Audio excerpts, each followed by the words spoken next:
नमस्कार, मैं हूं संजय शर्मा। आप देख रहे हैं 4 PM न्यूज नेटवर्क। किसी टाइम में अरविंद केजरीवाल और आम आदमी पार्टी को रोइंगा रोइंगा इस तरह के लोगों को बसाने वाला, दिल्ली को बदनाम करने वाला, बर्बाद करने वाला नेता बताती थी भारतीय जनता पार्टी। कहती थी कि ये पूर्वांचल के लोगों को या इस तरह के लोगों को लाके बसा दिया गया है। राज्यसभा में आपको जेपी नड्डा जी का भाषण याद होगा। अब इसी मुद्दे पर घमासान है। अरविंद केजरीवाल ने कह दिया कि एक विधानसभा में जहां 1 लाख वोट होते हैं, वहां 13,000 नए वोटर कहां से आ गए। यूपी और बिहार के लोगों को लाके यहाँ वोटर बनाने की प्लानिंग है। और ये जो वोट बनाए जा रहे हैं, वोट कटवाए जा रहे हैं, इसका खेल का खुलासा उन्होंने कर दिया। अब इस बात से तिलमिला गई। दिल्ली में महासंग्राम छिड़ा हुआ है। दिल्ली का चुनाव बड़ा सेंसिटिव है, इसलिए प्रधानमंत्री जी ने तत्काल एक पॉडकास्ट जारी कर दिया। आपने देखा होगा, इंटरव्यू दे रहे हैं कि मैं तो बड़ा, मेरे घर पे गांव में एक तालाब था, मैं घर के कपड़े धोने मुझे दे दिए जाते थे, मैं वहां जाता था। अब प्रधानमंत्री जी की इन बातों को कोई गंभीरता से लेता है या हंसता है, ये मैं नहीं बताऊंगा, आप खुद समझ सकते होंगे। क्योंकि हमने सोचा कि जब प्रधानमंत्री बता रहे हैं कि तालाब में कपड़े धोने जाता था, तब वो बताएंगे उसी तालाब से एक मगरमच्छ आ जाता था, मैं कंधे में लाद के मगरमच्छ को ले आता था। लेकिन मगरमच्छ नहीं आया। मैंने अभय द्विवेदी जी से पूछा कि इस पॉडकास्ट का दिल्ली के चुनाव से पहले करने का मतलब क्या है। कह रहे हैं कि लोग मुझे गाली देते हैं, मुझे। तो पॉडकास्ट में प्रधानमंत्री ने कहा कि मुझे लोग गालियां देते रहते हैं, दिन भर गाली देते रहते हैं। अब मैंने तो कभी सुना नहीं कि राहुल गांधी ने, सोनिया गांधी ने, मैंने, अभय जी ने कभी प्रधानमंत्री जी को गाली दी। वो गाली प्रधानमंत्री जी के कान में कौन दे जाता है, ये बात मैंने अभय द्विवेदी जी से पूछी।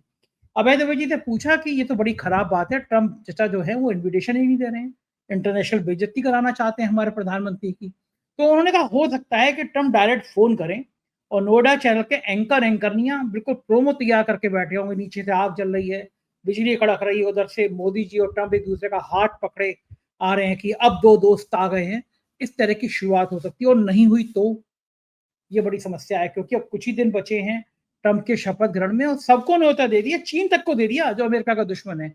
चीन ने कहा मैं नहीं आ रहा, राष्ट्रपति ने कहा मेरे यहाँ के सेक्रेटरी आ जाएंगे, लेकिन वो न्योता भारत नहीं आ रहा। अभय द्विवेदी जी ने विस्तार से बताया इसका कारण क्या है। बहुत शानदार बातचीत है। चलते हैं अभय द्विवेदी जी के पास। आपसे रिक्वेस्ट है चैनल को सब्सक्राइब करना और ज्वाइन करना ना भूलें। 4 PM न्यूज नेटवर्क में स्वागत है अभय द्विवेदी जी आपका। हमें पता ही नहीं था कि हम यूपी वाले और बिहार वाले इतने इंपॉर्टेंट हैं कि देश की राजनीति सिर्फ यूपी बिहार पे केंद्रित हो जाएगी। वैसे तो केंद्रित होती होती है, लेकिन दिल्ली का चुनाव इतना महत्वपूर्ण जाएगा। हालांकि यूपी के लिए कहा जाता है कि जो दिल्ली पे राज करेगा वो, उसका रास्ता यूपी से होकर निकलता है। लेकिन जिस तरह से संग्राम छिड़ा है भारतीय जनता पार्टी और आम आदमी पार्टी के बीच, कि साहब पूर्वांचल के लोगों का इन्होंने अपमान कर दिया, पूर्वांचल के लोगों का उन्होंने अपमान कर दिया। दोनों एक दूसरे पे आरोप प्रत्यारोप कर रहे हैं, लगा रहे, कस के लगा रहे हैं। इसका मतलब ये है कि दिल्ली के संग्राम में पूर्वांचल के लोगों की अहम भूमिका है। ये बात अब दोनों पक्षों से सामने आ गई। बड़ा सवाल यह है कि पूर्वांचल के लोग अपना नेता किसको चुनेंगे, भारतीय जनता पार्टी को या आम आदमी पार्टी को। किसके बारे में ज्यादा हित समझेंगे। वो कह रहे हैं कि मनोज तिवारी हमारे पूर्वांचल के हैं, तर्क दे रहे हैं। लेकिन बीजेपी के लोग पूछ रहे हैं कि आपकी लिस्ट में अभी तक पूर्वांचल के लोग तो नजर नहीं आ रहे हैं। आम आदमी पार्टी का लॉजिक है कि हमने बहुत सारे पूर्वांचल के नेताओं को अपने यहाँ जगह दी। ये जो संग्राम छिड़ गया है पूर्वांचल के मान और अपमान के, इसकी वजह क्या है? और आपको क्या लगता है कि पूर्वांचल के लोगों के ज्यादा वोट जाने वाले किधर है? देखिए, मैं ऐसे कई पूर्वांचलियों को जानता हूं जो मर्सिडीज चलाते हैं, यानी कि बहुत अच्छे मुकाम पर हैं, बहुत पढ़े लिखे हैं, शिक्षित हैं, बहुराष्ट्रीय कंपनियों में काम करते हैं, कारपोरेट सेक्टर में काम करते हैं। और बहुत से पूर्वांचली आपको सरकारी अफसर भी मिलेंगे, आईएएस अफसर मिलेंगे। लेकिन मुख्य दिल्ली में पूर्वांचली का मतलब अमीर आदमी, अफसर और मर्सिडीज चलाने वाला कारपोरेट सेक्टर का अधिकारी नहीं है। दिल्ली में पूर्वांचली का मतलब है गरीब आदमी, मजदूर आदमी, वो आदमी जो कि कुछ अजीब से छोटे से एक कमरे के घर में रहता है, जो कि पब्लिक ट्रांसपोर्ट में चलता है, और जो बहुत से लोग ठेला लगाते हैं, बहुत से लोग रिक्शा चलाते हैं, बहुत से लोग चाट बेचते हैं, बहुत से लोग कचौड़ियां बना के बेचते हैं सड़कों के किनारे। तो ये है मतलब पूर्वांचली का मतलब, मजदूरी करते हैं बहुत से लोग। ई रिक्शा दिल्ली में बहुत चल रहे हैं, उनमें बहुत बड़े पैमाने पर पूर्वांचली लोग ई रिक्शा चलाते हुए मिलेंगे। जो बड़े बड़े जो बड़े बड़े अपार्टमेंट्स हैं, उन अपार्टमेंट्स के आगे डंडा लिए हुए जो गार्ड्स खड़े हुए हैं, वो पूर्वांचली हैं बहुत। इन पूर्वांचलियों में ओबीसी समाज से आए हुए लोग बड़ी संख्या में हैं, ब्राह्मण समाज से आए हुए लोग बड़ी संख्या में हैं, और दूसरी ऊंची तथाकथित ऊंची जातियों से आए हुए लोग भी बड़ी संख्या में हैं। उसमें दलित लोग भी पूर्वांचली यहाँ बड़ी संख्या में हैं। और पूर्वांचलियों का दूसरा मतलब है यूपी वाले और बिहार वाले। तो यूपी वाले और बिहार वालों में यूपी वालों की संख्या बिहार वालों से थोड़ी सी ज्यादा है, यानी यूपी वाले इस पूर्वांचलियों में नंबर 1 पर है और बिहार वाले नंबर 2 पर हैं। और ये दिल्ली की डेमोग्राफी में, दिल्ली की आबादी मूलक संरचना में ये परिवर्तन पिछले 30-35 साल में हुआ है। तो जिस पार्टी को दिल्ली में चुनाव लड़ना है और जीतना है, उसके लिए जरूरी है कि 38 से लेकर 40% वोट जो पूर्वांचलियों का है, इस वोट को अपनी ओर खींचे। तो दिल्ली में इस वक्त जो लड़ाई हो रही है, उस लड़ाई के पीछे एक तो ये तथ्य है कि पूर्वांचलियों ने आकर दिल्ली की राजनीति की कुंजी विभाजन के समय आए हुए पंजाबी व्यापारियों के हाथ से छीन ली है, और दिल्ली के जो पुरानी दिल्ली में रहने वाले जो पारंपरिक लोग हैं उनके हाथ से छीन ली है।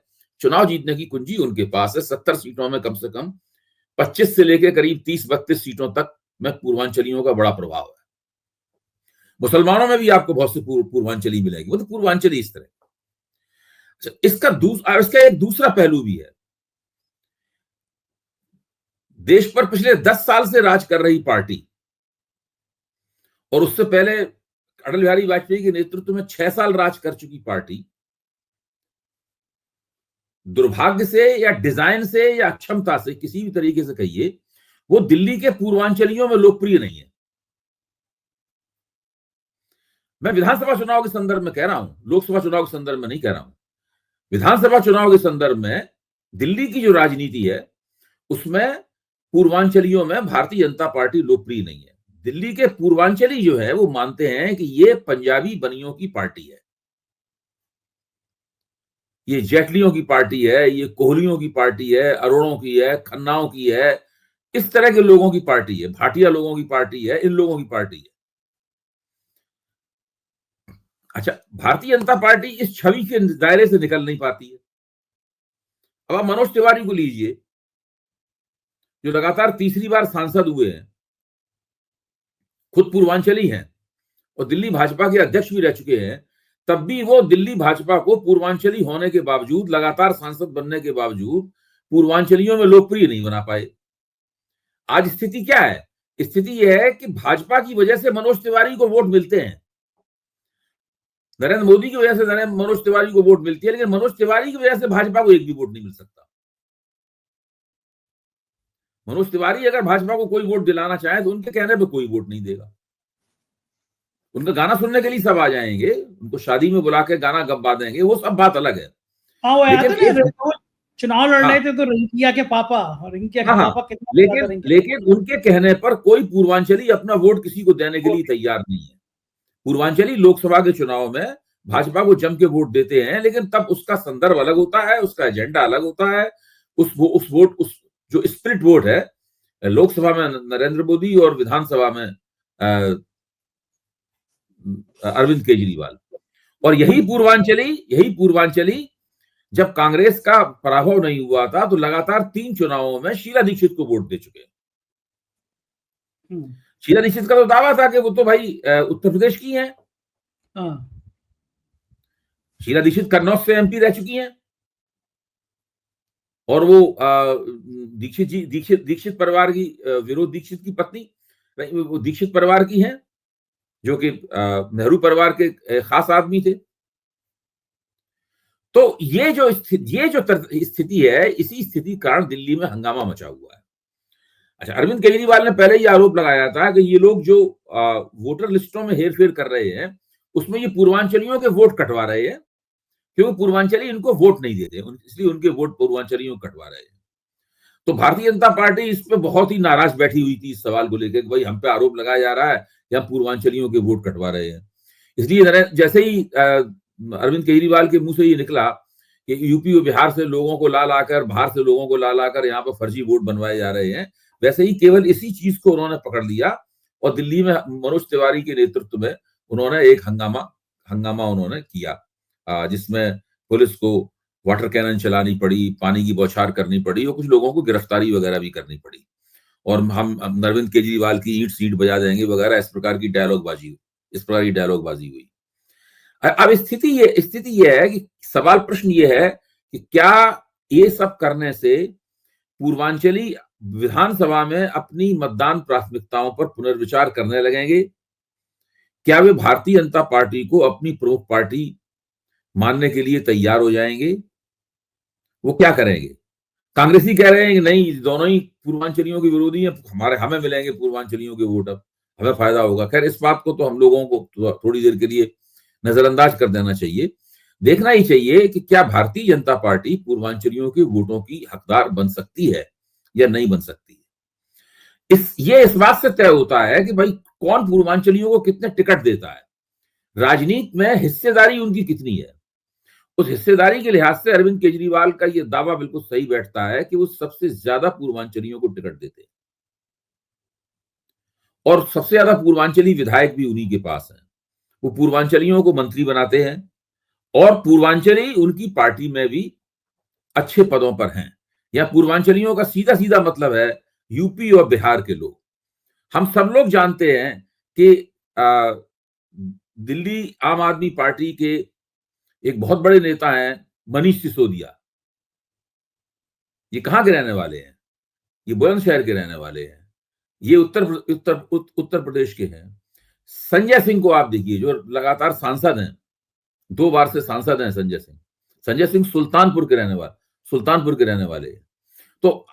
तो जो आम आदमी पार्टी है, ऐसे बहुत से लोगों को मंच पर पेश कर सकती है और करती है, जो कि पूर्वांचल के हैं, पूर्वांचल की नुमाइंदगी करते हैं और बहुत बड़े पैमाने पर पूर्वांचली वोटरों के बीच में वो लोकप्रिय भी है। तो ये एक ऐसी स्थिति है, इसलिए पूर्वांचलियों के ऊपर यहाँ पर संग्राम दिखाई पड़ता है। मुझे तो नहीं लग रहा है कि जब तक भारतीय जनता पार्टी कुछ असाधारण किस्म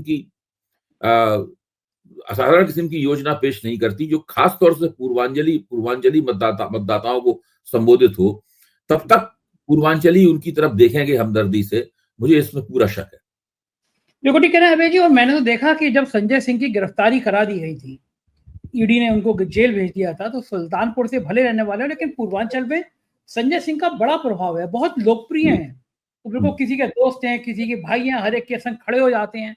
उत्तर प्रदेश में संघर्ष करते हुए नजर आ रहे हैं। तो बनारस आम आदमी पार्टी के उत्तर प्रदेश में पॉइंटमैन संजय सिंह ही है। आम आदमी पार्टी को उत्तर प्रदेश में खड़ा करने का काम संजय सिंह को ही सौंपा गया है। तो जो उत्तर प्रदेश के पूर्वांचल वाले वोट बैंक कह सकते हैं, पूर्वांचल के नेता कह सकते हैं, वो तो संजय सिंह के सीधे संपर्क में है।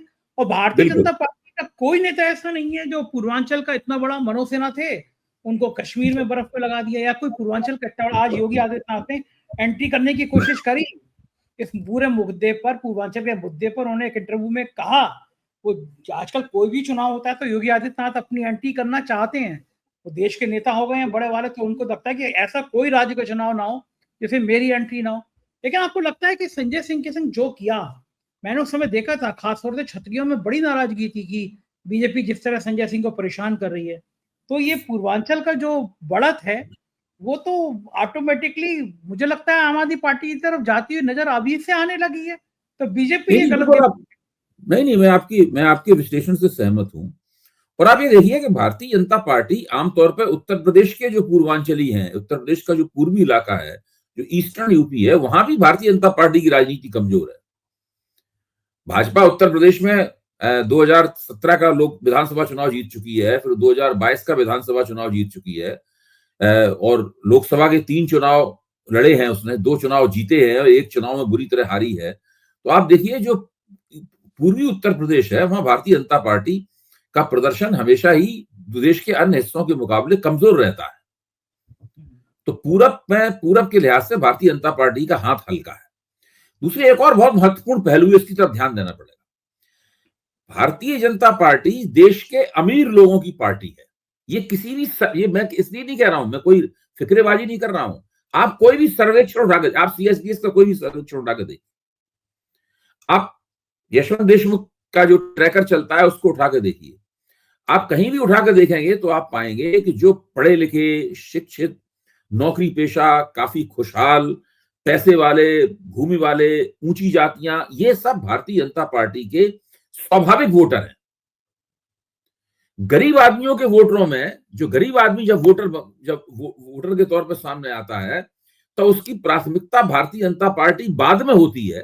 भारतीय जनता पार्टी को उसके भी वोट मिलते हैं, लेकिन उसकी प्राथमिकता बाद में होती है। दूसरी पार्टियां उसकी प्राथमिकता पहले बनती हैं, जो भाजपा के मुकाबले खड़ी हुई है। ये एक महत्वपूर्ण तथ्य है, जो कि भारतीय जनता पार्टी को अमीर आदमियों की एक स्वाभाविक पार्टी के रूप में चित्रित करता है।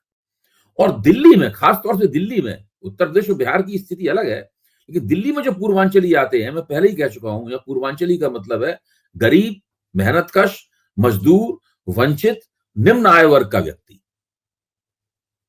ये वो है। तो ये स्वाभाविक रूप से भारतीय जनता पार्टी का वोटर नहीं है।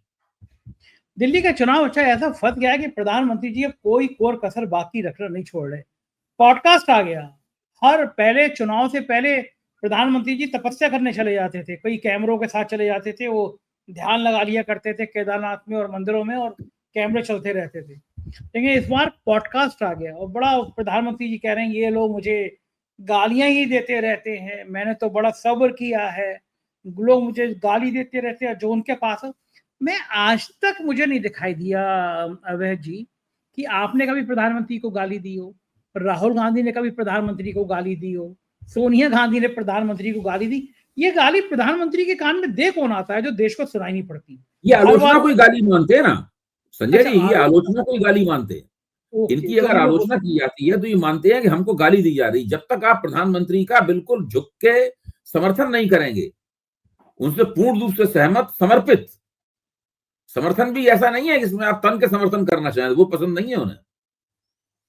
आप अपने सम्मान की, अपनी गरिमा और सम्मान को कायम रखते हुए उनकी ताबेदारी या उनकी मातहती स्वीकार किए बिना अगर उनका समर्थन करना चाहें तो वो समर्थन भी उनको पसंद नहीं है।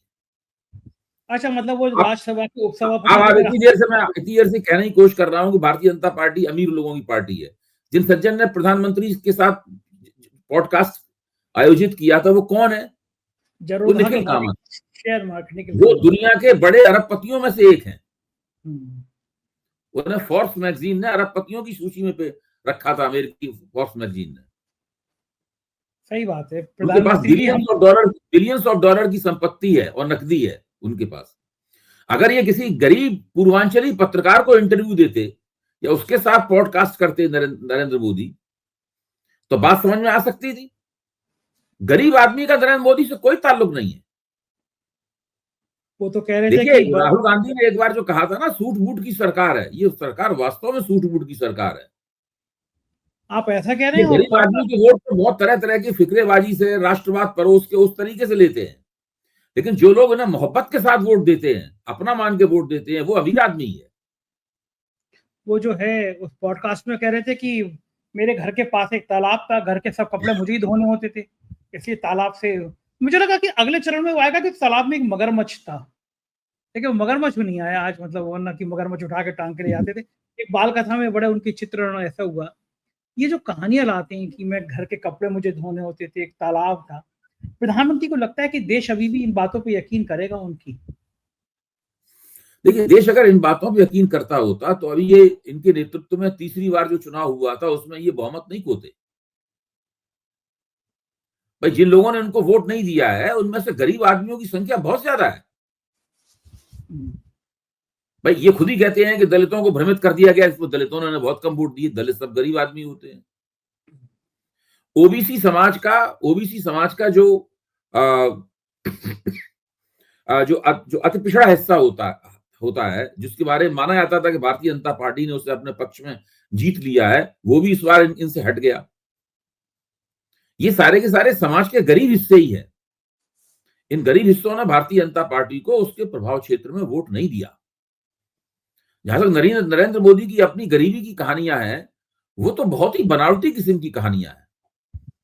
नरेंद्र मोदी के आचरण को, नरेंद्र मोदी के तौर तरीके को, और जिन लोगों की वो स्वागत करते हैं, जिस तरह की शान शौकत में वो रहते हैं, उससे अब उनकी गरीबी में इनका बचपन बीता है, ये सब वो केवल खुद ही कहानियां सुनाते हैं और उनका गोदी मीडिया इन कहानियों को प्रसारित करता है। बाकी जनता को इन कहानियों में कोई रुचि नहीं है। देखिए, आप कोई व्यक्ति किसी जमाने में गरीब था, ये चीज उसको शुरुआत में तो उसकी बात ये लोग सुनने के लिए तैयार होंगे, उसके ऊपर थोड़ी हमदर्दी की बात भी होगी, लेकिन आप देख रहे हैं हिंदुस्तान में भाई किस तरह की सत्ता, किस तरह की अर्थव्यवस्था उन्होंने कायम की है। नरेंद्र मोदी भारत में कारपोरेट पूंजीवाद के अगुआ हैं और कारपोरेट पूंजीवाद कभी गरीब आदमी का हित नहीं कर सकता, इस बात को सब लोग जानते हैं। और मैं जो अर्थव्यवस्था की ऊपर अभी आपसे 2 दिन पहले जो बातचीत हुई थी, उसमें मैंने साफ तौर पर बताया था कि जो असंगठित क्षेत्र है, उसमें देश का 94 100 में से 94 लोग जो है 94% लोग असंगठित क्षेत्र में काम करते हैं और वो आमतौर पर या तो निम्न आय वर्ग के हैं या निम्न मध्यम वर्ग के हैं। बाकी देश के जो 6% लोग हैं, अमीर लोग हैं, वो सब कारपोरेट क्षेत्र में और संगठित क्षेत्र में काम करते हैं। नरेंद्र मोदी इनके स्वाभाविक नेता हैं। अच्छा, बेचारे प्रधानमंत्री जी भी क्या-क्या कहें, इतनी तो किस्से सुना रहे थे कि मैंने अपने दोस्तों को बुलाया जब मैं मुख्यमंत्री था, लेकिन मुझे बाद में बड़ा बुरा लगा। मैं उनमें दोस्त ढूँढ रहा था, वो मुझ में मुख्यमंत्री देख रहे थे। प्रधानमंत्री जी को बड़ा अफ़सोस है कि उनको अब कोई तू कहने वाला नहीं बचा जो उनको तू कह ले। मोहन भागवत भी तो नहीं कह पाते होंगे ना उनको? नहीं, नहीं, मोहन भागवत तो दूसरे नंबर पर रहते हैं। मोहन भागवत उनके ऊपर घुमा फिराकर बड़े संकोच के साथ कुछ छींटाकशी तो कर पाते हैं, लेकिन मोहन भागवत को उन्होंने हिंदुत्व की जो राजनीति है, राष्ट्रीय स्वयंसेवक संघ, भाजपा और हिंदुत्ववादी राजनीति है, उसमें मोहन भागवत को नरेंद्र मोदी ने दूसरे नंबर पर कर दिया है।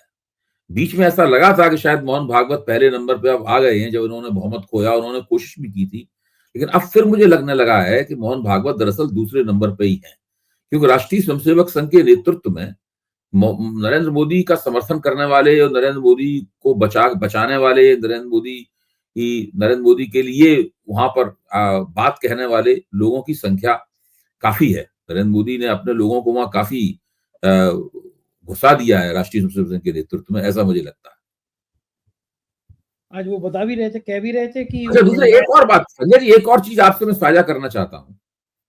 ये वही नरेंद्र मोदी हैं जिन्होंने लोकसभा चुनाव के दौरान ये कहा था कि वो उन्हें लगता है कि वो नॉन बायोलॉजिकल है। आज तो पलट गए वो। हाँ, और उनके बारे में वो विष्णु का अवतार हैं, वो देवताओं के देवता हैं, ये सब उनके जो सहयोगी हैं और वो सब लोगों ने ये बातें कई बार कही। नरेंद्र मोदी ने कभी इन बातों का खंडन नहीं किया और उसके बाद चुपचाप सुनते रहे और बाद में खुद अपने आप को नॉन बायोलॉजिकल घोषित कर दिया। इस इंटरव्यू में जिसका हम लोग जिक्र कर रहे हैं, वो कहते हुए नजर आए कि मैं भी गलतियां करता हूं, मैं देवता नहीं हूं, मैं भी आदमी हूं।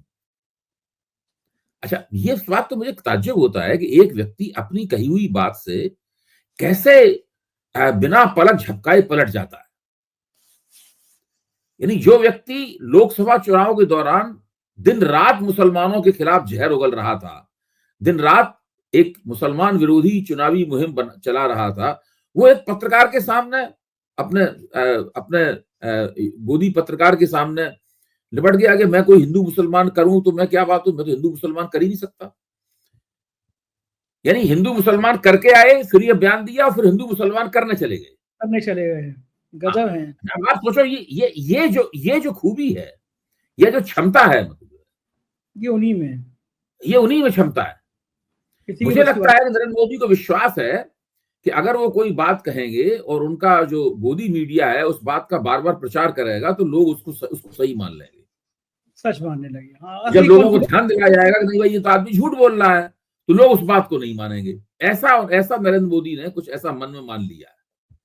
हाँ, यही होगा ना। अच्छा, आप जब बात कर रहे थे, हम लोग तू कहने वाली बात पे याद कर रहे थे, तो मेरे दिमाग में चल रहा था कि कौन व्यक्ति ऐसा है जो तू कह सकता है। एक व्यक्ति है जो उम्र में बड़ा है मोदी जी से, जो ताकत में बड़ा है मोदी से, वो पैसे में बड़ा है मोदी से, उसकी हैसियत मोदी से ज्यादा है। उसका नाम है ट्रंप। देखो उस बेचारे ने बुलाया ही, वरना ट्रंप के पास जाते, ट्रंप कहता और तू मोदी कैसा है, उम्र भी बड़ा है, हैसियत भी बड़ा है, लेकिन वो बेचारा बुलाया ही था। तो एक व्यक्ति था। बाकी तो ये बराक, आपको याद होगा वो थपथपाते हुए बराक।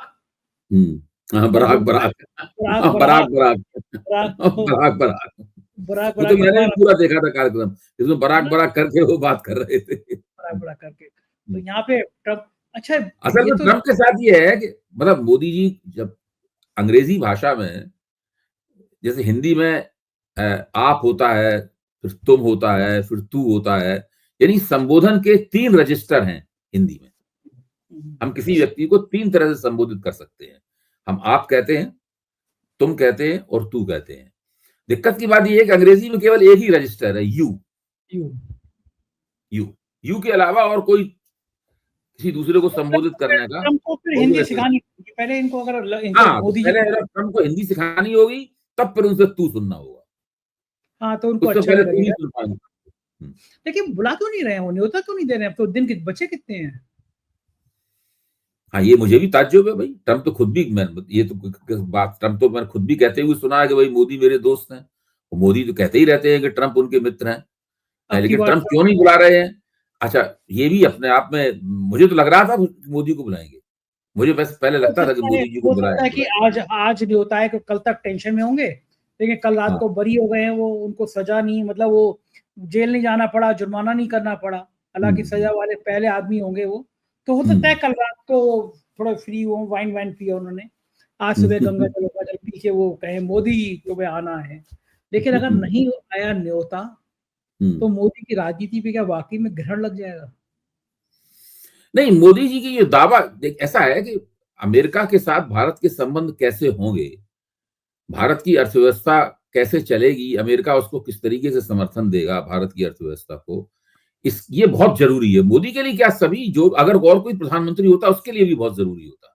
और मोदी के लिए विशेष रूप से इसलिए ज़रूरी है कि उन्होंने ट्रम्प की राजनीति में काफ़ी इन्वेस्ट किया है। काफ़ी ट्रम्प की राजनीति में अपना उन्होंने निवेश किया है। तो वहाँ मोदी के लिए बहुत ज़रूरी है। अब तो एक ही तरीके से मोदी जी इस समस्या से बच सकते हैं कि 2-3 दिन बाद ट्रम्प का फ़ोन आया मोदी को खुद और वो फ़ोन पे स्वयं मोदी जी को निमंत्रित करें। उसके बाद ट्रम्प और मोदी की जो फ़ोन पे हुई बातचीत टेप करके जो है पूरे मीडिया मोदी मीडिया में सुनाई है।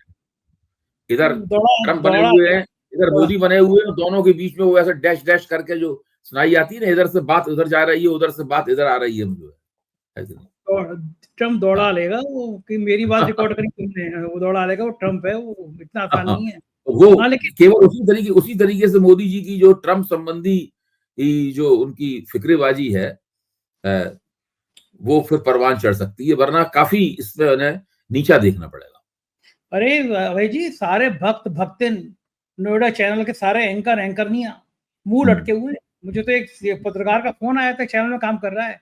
कह रहा है कि हुँ, हमारे यहाँ तो पूरी स्टोरी बनी रखी है कि हुँ। ट्रम्प ने जब बुलाया मोदी को, फिर अमेरिका में मच गया तूफ़ान, बिजली कड़कने का प्रोमो-वोमो सब बना रखा है वहाँ तो, कि मोदी अमेरिका में पहुँचेंगे, बिजली कड़केगी और मोदी, मोदी की आवाज़ें सब रिकॉर्ड करके रखी हुई हैं। नहीं, नीचे से जगह-जगह टीवी चैनलों पे नीचे से आग निकल रही होगी, आग निकली, हैंकर हैंकर नीचे ये से आग बोलते जल रही होगी, ऊपर आसमान से बिजली कड़क रही होगी मुझे। हैं, उसमें मोदी अवतरित और होंगे बीच में वो ट्रम्प और मोदी जो है वो एक-दूसरे का हाथ पकड़े हुए आसमान से वो अवतरित पुराना वाला पूरा वीडियो चल रहा होगा, अब की बार ट्रम्प सरकार वाला। हाँ, फ़िल्म ये बात तो ठीक है, लेकिन आपका वीडियो सुन के ट्रम्प को शायद लगना चाहिए कि भेज देता, दिल दुखाना ठीक नहीं है, उम्र के इस भाई अपने मुकाम पर। दोस्त का ध्यान तो देखिए ट्रम्प की भी गलती है। देखिए संजय जी, आप इस बात को माने नहीं लेकिन मैं कहूँगा ट्रम्प की भी गलती है। अपने दोस्त को ट्रम्प क्यों नहीं बुलाएँगे? हाँ, ठीक अब बात शी है। जिनपिंग तो ट्रम्प के दोस्त नहीं है। फिर भी हाँ, शी सही। जिनपिंग को न्योता दे दिया, वो नहीं आ रहे हैं, वो बात अलग है। वो तो मना कर दिया नहीं आना तुम्हारे यहाँ। मना कर रहे वो नहीं आ रहे हैं, वो नहीं आ रहे, वो अपना कोई विदेश मंत्री या कोई सेक्रेटरी स्तर का व्यक्ति भेजेंगे वहां पर उनके राज्यारोहण में उनके राष्ट्रतिलक जब उनका होगा वहां पर। लेकिन ट्रम्प को दोस्ती तो निभानी चाहिए भाई। और देखिए हमारे मोदी जी को देखिए इसका 2014 में मतलब अभी फिर एक हो जाएगा कि दुनिया में दोस्ती बची नहीं है। दोस्ती प्यार जय वीरू के बाद दोस्ती खत्म हो गई। हाँ, हाँ, खत्म हो गई। शोले की पिक्चर के बाद में। अबे जी आपको याद होगा 2014 में प्रधानमंत्री जी ने घूम-घूम के कहा था कि हमारे हाँ, बहादुर हेमराज का सिर काट के ले गए ये लोग। हम्म, भाई और बहनों का सिर वापस आना चाहिए, नहीं आना चाहिए, आपको याद होगा। हम्म, और वो हम्म, हेमराज के सिर का ज़िक्र हर सभा में हुआ। हम्म, सरकार बनी तो हेमराज की माँ ने सोचा होगा मेरे बेटे का सिर वापस आएगा। जिन लोगों ने ऐसा किया उनको घर में घुस के मारेंगे मोदी जी। लेकिन सिर हम्म, काटने वाले का आदेश देने वाले नवाज़ शरीफ ही आ गए उसमें। तो हमारे हम्म, प्रधानमंत्री ने तो बड़ा है, वो अपने दुश्मन हम्म, को भी बुला लिए लेकिन ट्रम्प नहीं सुन रहे। लेकिन हाँ, देखते हैं हम्म। क्या करेंगे, जब आएगा न्योता तो वो बिजली भाई देखिए कड़कती हुई। अगर दोस्ती की रक्षा करनी है तो ट्रम्प को मोदी जी को बुलाना चाहिए। तो ये बात सही है। मैं उम्मीद करता हूँ कि आदरणीय ट्रम्प जी जो हैं, वो मोदी जी को 1-2 दिन के अंदर फ़ोन करेंगे और फ़ोन पे मोदी जी को अमेरिका बुलाएँगे। हो सकता है मोदी जी को वो अपने अपने अपने शपथ ग्रहण समारोह का मुख्य अतिथि घोषित कर दें। हाँ, ये भी संभव है। मैं वो हाँ, ये भी प्रोमो कल संभव है। यार मैं भी वो प्रोमो तैयार करवा लेता हूँ कल अपने वीडियो एडिटर से। आपने आइडिया दे दिया मुझे, बिजली कड़क रही होगी, हाथ में हाँ, हाथ नहीं, पकड़े नहीं, होंगे ना, नीचे से लगता आग है लग निकलनी आग चाहिए। लग रही होगी, हाँ। नीचे से तो आग, कल ऊपर से बिजली। हाँ, कल मैं तैयार करा के रखता हूँ कि अगर ऐसा होगा हाँ, तो आपका बिल्कुल आइडिया तैयार काम आ रखिए। गया। इसी कहते हैं ना, बिल्कुल। अनुभवी पत्रकार के संग बात करो तो आइडिया मिल जाते हैं। बहुत-बहुत शुक्रिया अभय जी, थैंक यू। ये थे अभय दुबे जी। क्या शानदार बातचीत की, थोड़ा व्यंग्य का पुटता तो आपको थोड़ा-सा अच्छा भी लगा होगा। बताइएगा ज़रूर कैसी लगी बातचीत। शुक्रिया, थैंक यू।